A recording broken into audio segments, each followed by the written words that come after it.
Now that the dust has settled a little bit on this Flyers big trade with the Calgary Flames, what are the Flyers getting out of it and what could it mean moving forward? I have some ideas.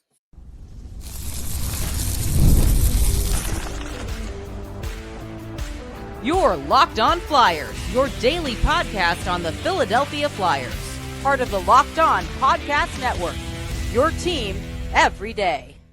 Hey there, and welcome to a bonus episode of Locked On Flyers, where we are breaking down the big Philadelphia Flyers trade with the Calgary Flames, where Joel Farabee and Morgan Frost were sent to Calgary in exchange for Jakob Pelletier, Andrei Kuzmenko, a second round pick in this year's draft, and a seventh round pick in a year that does not exist, 2028. And, we've had a little bit of time to digest this trade now. And I guess, still sad about Farabee and Frost leaving, just as guys, love them, sad to see them go. But now we got to turn our attention to Kuzmenko and Pelletier, right? So, what do the Flyers have here, especially in Kuzmenko? In Kuzmenko, they have a guy that had one great year, came over, played with all the right guys, played all the right minutes, scored all the right goals, got a big fat contract, and then did Yep. nothing. That's what they Yep. have. Yeah, now he did have 3 goals and 2 assists in his last 5 games. Sure. So, maybe he'll score a few goals for the Flyers, but, I think he's a guy that absolutely is in a position where he has to prove himself for the rest of this season because he's gonna be a free agent. His contract expires at the end of this year. It's 5.5, but again, doesn't really matter that much for the Flyers in the grand scheme of things for this year's money. But I think for him, he's gotta sell himself as a free agent now, right? No, he could just go back to Russia. See, that's the misnomer Well, in there all is this. that. He made his Yeah, money. He got paid. He will play. He will score goals. He will try and play the easy hockey, the easy minutes, score the easy goals, and they'll be out there for him. And then if something doesn't fall in his lap, he'll go back to Russia. that is a very fair point. A bunch has been made about the fact that he played with Matvei Michkov at a point earlier in his career. Unclear to me if they are friends or they just played together. Right. But some familiarity could be a good thing. I mean, it could be. Uh, I don't look at it as a big bonus, though. I just think it's, hey, it's good for Mitchkov if he knows somebody great. He can gripe to him the next time he gets benched for 2 periods, and we move on. Right, right. Now, Jakob Pelletier, I think, has a lot more potential here to put to maybe stay with the Flyers moving forward. He's a younger winger, and this is a good change of scenery for him. It's a good change of scenery. I'm very familiar with him. It's a draft plus 6 guy, though. Like, that's, you have to look at it that way. And so because he's draft plus 6, there's not as much upside as there would be a draft plus 3 or a draft plus 4 guy. So if he even were to make it, he would be a third liner, but there's no way he would equal what Joel Farabee can do in this league for points. It's just not going to happen. He might play every day, but he's not going to have, miraculous numbers. He has speed, he has some skill. He's not the biggest guy, so there's going to be other challenges for him too. Right, and Ellie Freeman on 32 Thoughts suggested there might be a role for him on the penalty kill with Maybe. the Flyers, and yeah, I could see that to some Yeah, because he's degree. fast and he has scoring Yeah. ability. So yeah, could see Yeah, it. he's mixed his last couple of seasons, between the NHL and the AHL, so Yeah. definitely been some struggles there. This year for the Flames in 24 games, he's got 4 goals and 7 assists, 11 points, so not the worst, but also not the greatest either. No, I mean, you got to remember, you look at the Flames before the year started, it was a team loaded with opportunity for young players, and he didn't grab it. Yeah, well, and that's where Frost and Farabee come in for them, Oh no, right? that's a big boost for them. We'll talk about that another date because the biggest thing for this trade from a Flyers perspective is they lost talent in the organization, and now you can't buy it all in free agency. And if you're saying that they're rebuilding and they're going to get it in the draft, these guys are 3 to 5 years away the minute you take them. Right. Right. So I think, they're either betting on existing prospects, which is There's not a lot risky. left. It is I risky. know. There's not a lot left. There's, if let's just say for At least argument's to sake, fill the gap here between now correct. and the 3 to 5 years, right? Well, yeah, I mean, we talked about it. They could bring up Luchenko next year, and it would be too soon in my eyes, but they may very well do that. That could happen. Bonk may do the same. Then after that, we're not talking about a lot. You're talking about the Alex Bumps of the world. Remember, we're going to talk about something that's going to, move this ball forward for the team. And if we do, they're going to lose more prospects. Right. Now, in the immediate term, though, in Mhm. terms of where do you slot these guys in the lineup for now, the obvious thing to do is put Kuzmenko on the line with Couturier and Mitchkov, right? Right. He'd be on the third line.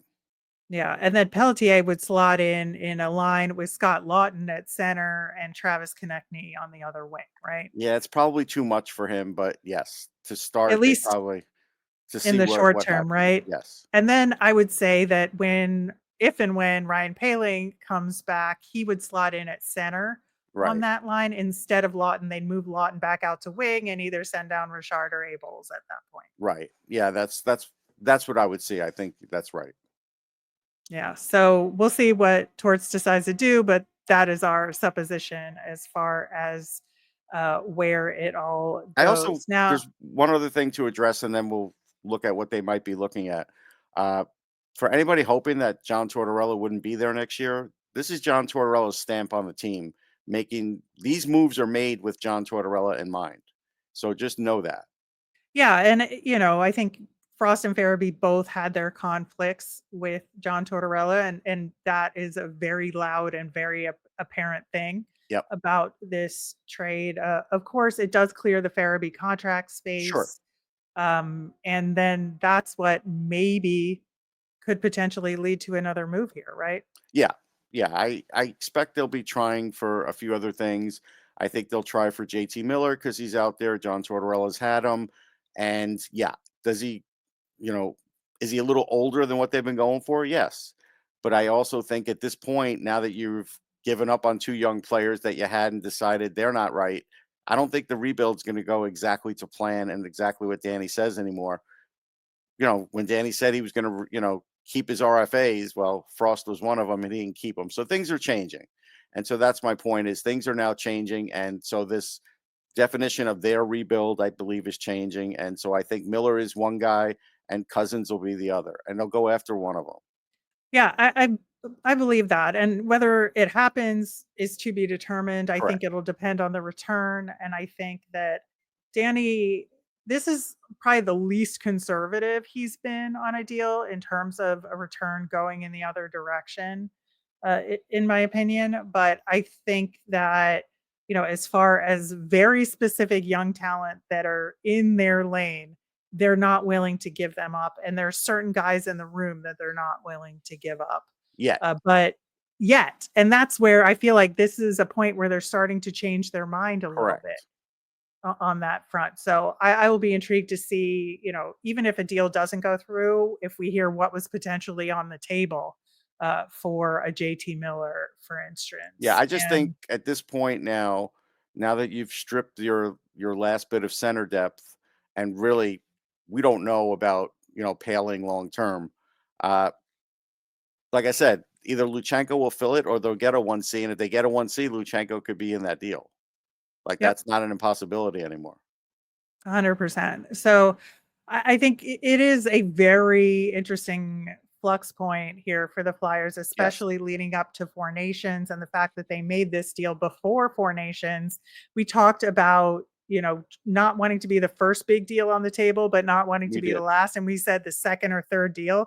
This is that second big deal Right. right before Four Nations. So that's in that sweet spot that we talked about in terms of the return. And I think, and the return can include clearing cap space. Don't get me wrong. So, Sure. I mean, that's a function of it. It's just when you're clearing cap space, you're generally trading guys away that aren't talented. They trade away yeah, talented guys. they did. And so that's the bad part of clearing this cap space. Now, if you want to take the side that, hey, they can never play for Torts, you're right. But Torts isn't going to be there forever. These guys are going to be playing when Torts is retired.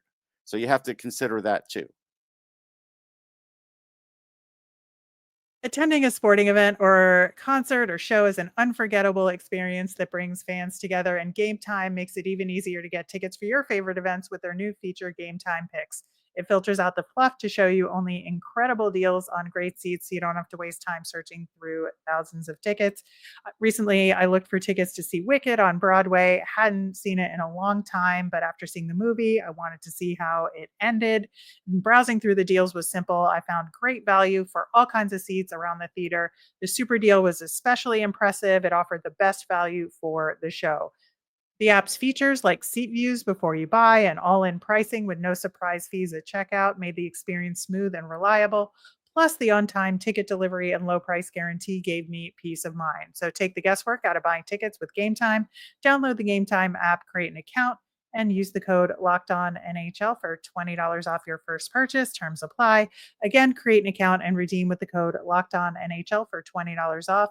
Download Game Time today. Last minute tickets, lowest price guaranteed.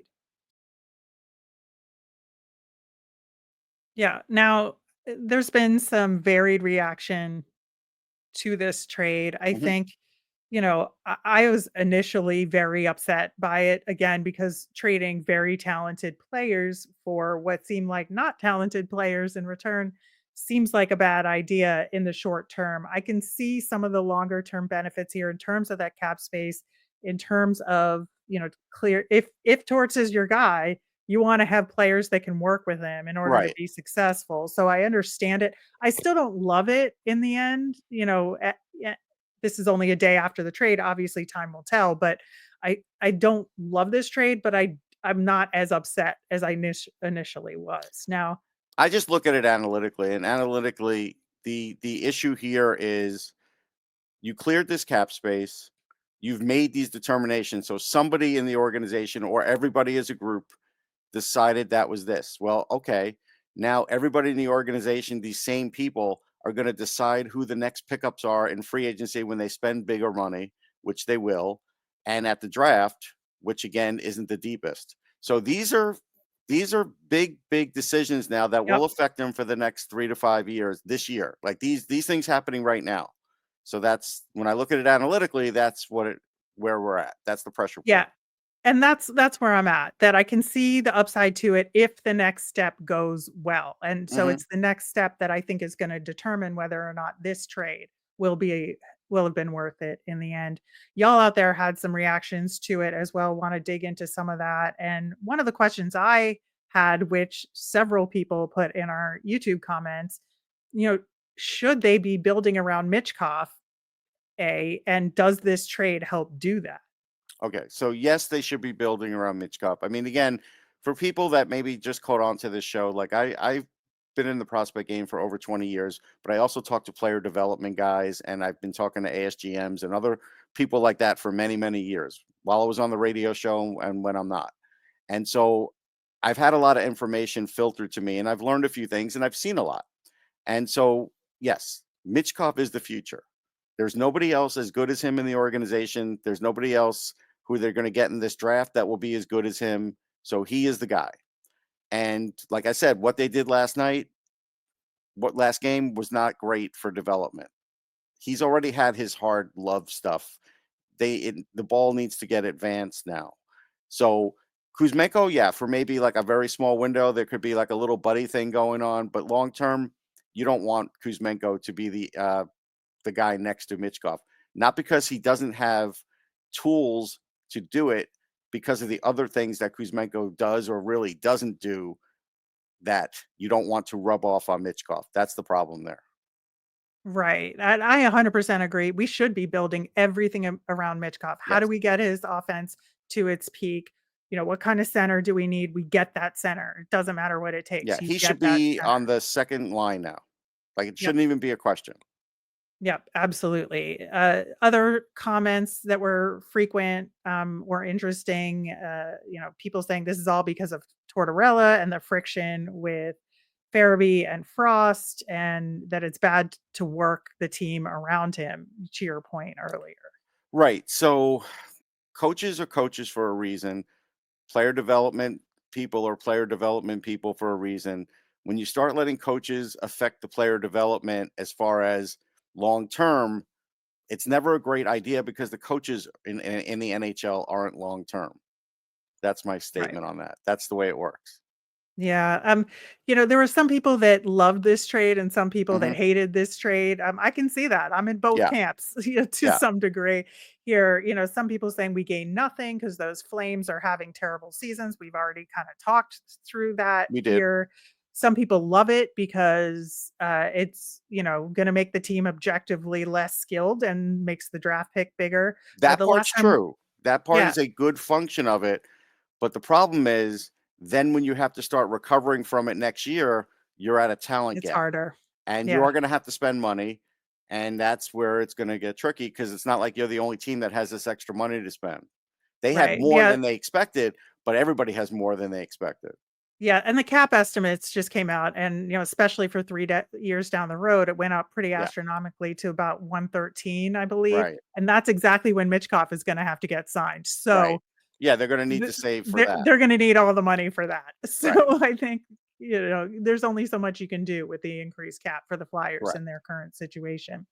The last time we talked about the draft, on Tankathon and all of that, the Flyers, I think, were at 11. Now they're at 9. right. So, heading in the Yeah, they right might be able to get to direction 6 or for that. 7. I don't think they'll get to 5, but they Right. might. But 6 or 7, if they can get to 6 or 7, it's a good spot. They could get a potential first line center, but again, that guy's 3 years away. So they're gonna do something else in the interim. They're going to get a goalie in the offseason. That's gonna cost money and assets. If they get a 1 seed, it's gonna cost assets. So again, I'm a fan of teams in other sports that have their best players playing already with them and not much else below. And I've seen what that looks like. And I can tell you, Flyers fans, it's not exactly what you want. It may make you look better next year, and it may make you look better even 2 years. But now you have a gap between, like we've talked about the goalie gap. Now you may have a prospect gap where, because they already have one, right? We've talked about it in Right. Lehigh. And those guys, if they skip Lehigh, let's say, then that gap will continue to exist in Lehigh.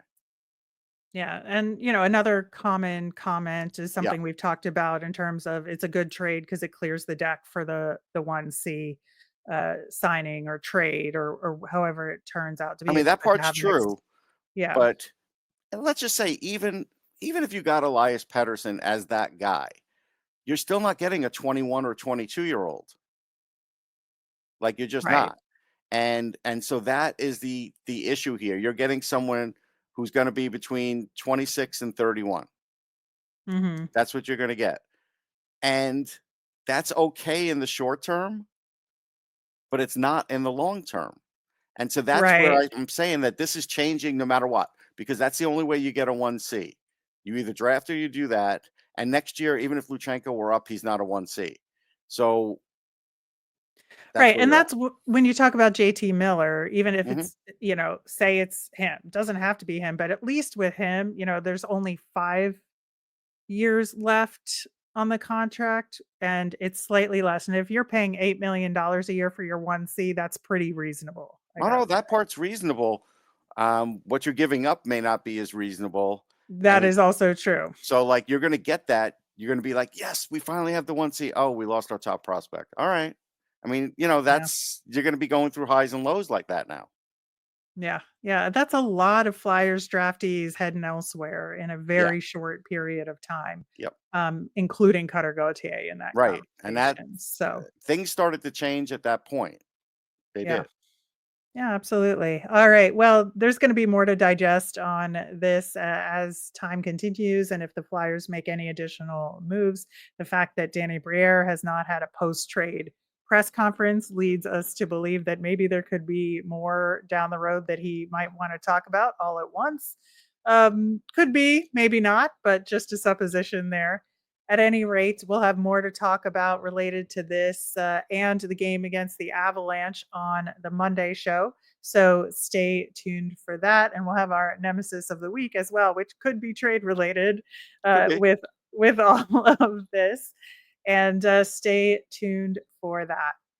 Have a great weekend, everyone.